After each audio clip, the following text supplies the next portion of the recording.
नमस्कार दोस्तों, मैं समंतर चैनल में आपका स्वागत है। आज के क्लास हम लोग जीके जीएस के मोस्ट इम्पोर्टेंट प्रश्नों को देखेंगे जो रेलवे, एनटीपीसी ये सभी एग्ज़ाम के लिए ठीक है महत्वपूर्ण साबित होगा। तो 50 प्लस क्वेश्चन इस सेट में हम लोग देखने वाले हैं।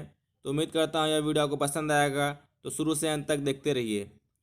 तो पहला सवाल है, विज्ञान से पहला सवाल कि पेनिसिलिन की खोज किस वैज्ञानिक ने की थी। ठीक है, तो पेनिसिलिन की खोज अलेक्जेंडर फ्लेमिंग ने की थी। अगला सवाल है, आनुवांशिकता के नियम का आविष्कारक कौन है। तो आनुवांशिकता के नियम का आविष्कारक है ग्रेगर जॉन मेंडल। तीसरा सवाल है, गूगल क्या है। तो गूगल है इंटरनेट सर्च इंजन। अगला सवाल देखते हैं कि फिटकरी गंदे पानी को किस प्रक्रिया द्वारा स्वच्छ करती है। तो स्कंदन प्रक्रिया द्वारा फिटकरी गंदे पानी को स्वच्छ करती है। अगला सवाल देखिए, मानव जंतु विज्ञान नामांकन में किस भाषा का प्रयोग किया जाता है। तो मानव जंतु विज्ञान नामांकन में लैटिन भाषा का प्रयोग किया जाता है। अगला सवाल हम लोग देखेंगे भूगोल से मोस्ट इम्पोर्टेंट क्वेश्चन। इसमें है कि भारत में स्थापित होने वाला पहला राष्ट्रीय उद्यान कौन है। तो ठीक है, तो याद रखना है कॉर्बेट नेशनल पार्क, यह उत्तराखंड राज्य में है। अगला सवाल देखते हैं कि भारत के पास विश्व की कुल भूमि का कितना प्रतिशत हिस्सा है।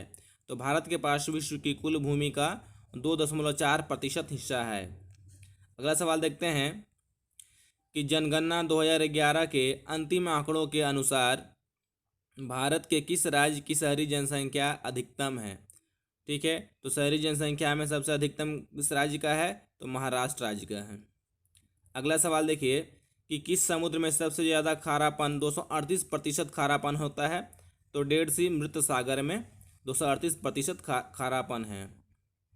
अगला सवाल है कि किस प्रकार के वन गंगा ब्रह्मपुत्र के मुहाने पर पाए जाते हैं। तो गंगा ब्रह्मपुत्र के मुहाने पर मैंग्रोव वन पाए जाते हैं। अब हम लोग देखेंगे इतिहास के मोस्ट इम्पोर्टेंट क्वेश्चन। ठीक है, ये सभी इम्पोर्टेंट क्वेश्चन जो है सभी एग्ज़ाम में पूछे गए हैं, विभिन्न एग्ज़ामों में पूछे जा चुके हैं, और इसका उम्मीद है कि आगे वाले एग्ज़ाम में भी इसी तरह के प्रश्न आपके एग्ज़ाम में पूछे जाएंगे। पहला सवाल है कि बाल गंगाधर तिलक को किसने अशांति का जनक कहा है। तो किसने कहा था, वैलेंटाइन सिरोल जो है उन्होंने बाल गंगाधर तिलक को अशांति का जनक कहा था। अगला सवाल है कि चौरी चौरा की घटना के बाद गांधी जी ने कौन सा आंदोलन स्थगित कर दिया था।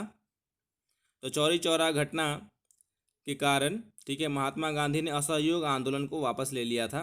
ठीक है, अगला सवाल है कि चोल वंश के किस शासक ने उत्तर भारत की ओर गंगा नदी तक कब्जा करने में सफल अभियान का नेतृत्व किया था। ठीक है, तो राजेंद्र चोल प्रथम जो है ठीक है वो गंगा नदी तक कब्जा करने में सफल हुआ था। ठीक है, आपको याद रखना है। जनरली ये चोल वंश है उसका जो शासन था भारत के दक्षिण तरफ ठीक है दक्षिण की ओर था। अगला सवाल है कि रानी रुद्रम्मा देवी किस राजवंश से ताल्लुक़ रखती थी। तो रानी रुद्रम्मा देवी जो है वो काकतीय राजवंश से ताल्लुक़ रखती थी।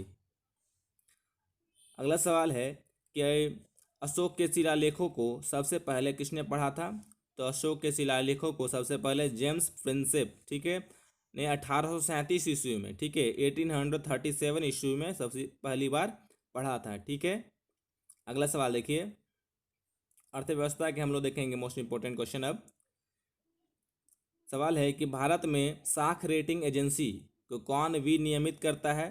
तो साख रेटिंग एजेंसी को सेबी ठीक है नियंत्रित करता है, विनियमित करता है। यदि भारतीय reserve bank cash reverse repo CRR में कमी करता है तो बैंक की ऋण सुविधाओं पर क्या प्रभाव पड़ेगा। तो ऋण सुविधा बैंक की क्या हो जाएगी, बढ़ेगी। ठीक है, वृद्धि होगी।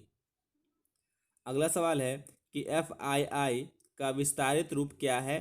तो FII का विस्तारित रूप है, फुल फॉर्म है फॉरेन इंस्टीट्यूशनल इन्वेस्टर। अगला सवाल देखते हैं, पैन से क्या अभिप्राय है।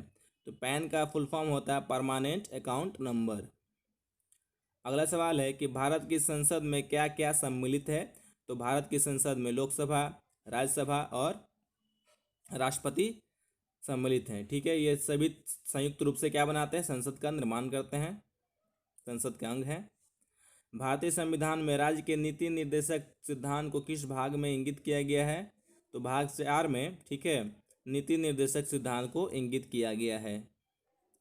अगला सवाल है कि भारतीय संविधान में कल्याणकारी राज्य की संकल्पना को किसमें शामिल किया गया है? तो कल्याणकारी राज्य की जो संकल्पना है, ठीक है, उसको नीति निर्देशक तत्व जो है, ठीक है, में शामिल किया गया है और इसका उल्लेख भाग 4 में है। अगला सवाल देखते हैं कि सर्वोच्च न्यायालय के न्यायिक कामकाज के लिए किस भाषा का प्रयोग होता है? तो प्रयोग होता है हमेशा इंग्लिश लैंग्वेज का प्रयोग होता है, ठीक है। अगला सवाल देखिए, भारतीय संविधान का अनुच्छेद 340 किससे संबंधित है? तो आर्टिकल 340 जो है वो पिछड़ा वर्ग आयोग से संबंधित है, ठीक है। दोस्तों उम्मीद करता हूँ आपको वीडियो पसंद आ रहा होगा, ठीक है। तो हम लोग आप देखेंगे साइंस के महत्वपूर्ण क्वेश्चन को फिर से, ठीक है। अगला सवाल है कि मनुष्य की कर्ण पल्लव पेशियाँ किस प्रकार का अंग है? तो कर्ण पल्लव पेशियाँ जो है वह अवशेषी अंग है। अगला सवाल है कि कौन से ग्रह के प्राकृतिक उपग्रह नहीं है? ठीक है, तो केवल 2 ऐसे उपग्रह हैं जिसके प्राकृतिक उपग्रह नहीं है, बुध और शुक्र, ठीक है। अगला सवाल है कि धान के खेतों में कौन सी गैस मुक्त होती है? तो जनरली क्या होता है, मीथेन गैस जो होता है वो दलदली क्षेत्र में निकलता है, पाया जाता है, ठीक है। और धान का क्षेत्र जो खेत है, ठीक है, क्षेत्र है, वो भी क्या है, दलदली होता है, तो वहाँ मीथेन गैस मुक्त होती है, ठीक है। अगला सवाल है कि एड्स वायरस की खोज किस वर्ष हुई थी? तो 1981 ईस्वी में, ठीक है, एड्स वायरस की खोज हुई थी। किस वैज्ञानिक ने सर्वप्रथम यह बताया था कि पृथ्वी सूर्य के चारों ओर घूमती है? ठीक है, ये किसने कहा था कि पृथ्वी सूर्य के चारों ओर घूमती है? आंसर है कॉपरनिकस। अगला सवाल देखिए दोस्तों, अगर दोस्तों पसंद आए तो वीडियो को लाइक करिएगा और चैनल को सब्सक्राइब कर लीजिए, ठीक है। अगला सवाल देखिए, किस देश में प्रसिद्ध मेयान ज्वालामुखी पर्वत स्थित है? तो मेयान ज्वालामुखी पर्वत फिलीपींस में स्थित है। भारत विश्व के कुल क्षेत्रफल का कितना प्रतिशत रखता है, मतलब कितना हिस्सा है इंडिया का? तो 2.42%, ठीक है, 2.42%। अगला सवाल है कि भारत में उष्णकटिबंधीय वर्षा वन कहाँ पाए जाते हैं? तो उष्णकटिबंधीय वर्षा वन जो है वो अंडमान निकोबार द्वीप समूह में पाए जाते हैं, उष्णकटिबंधीय वर्षा वन, ठीक है। अगला सवाल देखते हैं कि लक्षद्वीप टापू किस खाड़ी में स्थित है? तो लक्षद्वीप टापू जो है वो बंगाल की खाड़ी में स्थित है। अगला सवाल देखिए कि विश्व का सबसे बड़ा नदी बेसिन कौन सा है? तो विश्व का सबसे बड़ा नदी बेसिन क्या है? अमेजन नदी बेसिन, ठीक है। अगला सवाल है कि मध्य प्रदेश में स्थित खजुराहो के मंदिरों का निर्माण किस राजवंश ने करवाया था, ने किया था? तो आंसर क्या होगा? चंदेल राजवंश, ठीक है। चंदेल राजवंश ने क्या किया था? मध्य प्रदेश में स्थित खजुराहो के मंदिर का निर्माण करवाया था। अगला सवाल है कि महाराजा धीराज की उपाधि धारण करने वाला प्रथम गुप्त शासक कौन था? तो महाराजा धीराज की उपाधि धारण करने वाला प्रथम गुप्त शासक कौन था? चंद्रगुप्त प्रथम, ठीक है। वेरी इंपॉर्टेंट क्वेश्चन है दोस्तों ये सब, ठीक है। अगला सवाल देखिए कि कनिष्क का दरबारी चिकित्सक, ठीक है, कौन था? तो कनिष्क का दरबारी चिकित्सक था चरक। अगला सवाल देखिए, इंडियन नेशनल कांग्रेस का बंटवारा मध्यमार्गी और चरमपंथी वर्गों में, ठीक है, किस वर्ष हुआ था? तो 1907 ईस्वी में हुआ था, ठीक है। कांग्रेस का विभाजन जनरली बोल सकते हैं, ठीक है। नरम दल और गरम दल में कांग्रेस बंट गया था 1907 ईस्वी में। अगला सवाल है कि खान अब्दुल गफ्फार खां ने उत्तर पश्चिमी सीमांत प्रांत में कौन सा शक्तिशाली अहिंसक आंदोलन चलाया था? ठीक है, तो खुदाई खिदमतगार आंदोलन, ठीक है, चलाया था। किन्होंने चलाया था? खान अब्दुल गफ्फार खां। अगला सवाल है कि भारतीय रिजर्व बैंक के वर्तमान गवर्नर कौन हैं? तो शक्तिकांत दास हैं, ठीक है। अगला सवाल देखिए कि भारतीय मुद्रा के प्रत्येक नोट पर धनराशि कितनी भाषाओं में लिखी होती है? तो 17 भाषाओं में धनराशि लिखी होती है भारतीय मुद्रा के प्रत्येक नोट पर। अगला सवाल है कि 15वें वित्त आयोग के अध्यक्ष कौन हैं? तो 15वें वित्त आयोग के अध्यक्ष हैं NK सिंह। अगला सवाल देखिए कि यदि सकल घरेलू उत्पाद सकल राष्ट्रीय उत्पाद की अपेक्षा अधिक है तो इसका अर्थ क्या है। इसका अर्थ यही है कि आयात की अपेक्षा निर्यात अधिक है। ठीक है, मतलब कि एक्सपोर्ट अधिक हो जाएगा। ठीक है। अगला सवाल है कि स्वतंत्र भारत का पहला संघीय बजट किसने प्रस्तुत किया था। या इस क्वेश्चन को इस तरीके से भी दे सकता है कि स्वतंत्र भारत का पहला, ठीक है, वित्त मंत्री कौन थे। ठीक है, तो आंसर क्या होगा, आर के सन्मुखम चेट्टी। आर के सन्मुखम चेट्टी। अगला सवाल है कि भारतीय संविधान का अंतिम व्याख्याता कौन है। तो भारतीय संविधान का अंतिम व्याख्याता सुप्रीम कोर्ट को ही कहा जाता है। ठीक है। अगला सवाल है कि लोकसभा हेतु कितने सदस्य मनोनीत किए जा सकते हैं। तो लोकसभा हेतु राष्ट्रपति जो है 2 सदस्य को मनोनीत करता है। ठीक है, लोकसभा के लिए। और राज्यसभा के लिए कितने व्यक्ति को, 12 व्यक्तियों को मनोनीत करता है।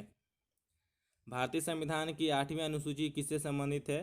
तो भारतीय संविधान की 8वीं अनुसूची भाषाओं से संबंधित है और इसके अंतर्गत 22 से 22 भाषाओं को राजकीय भाषा घोषित किया गया है।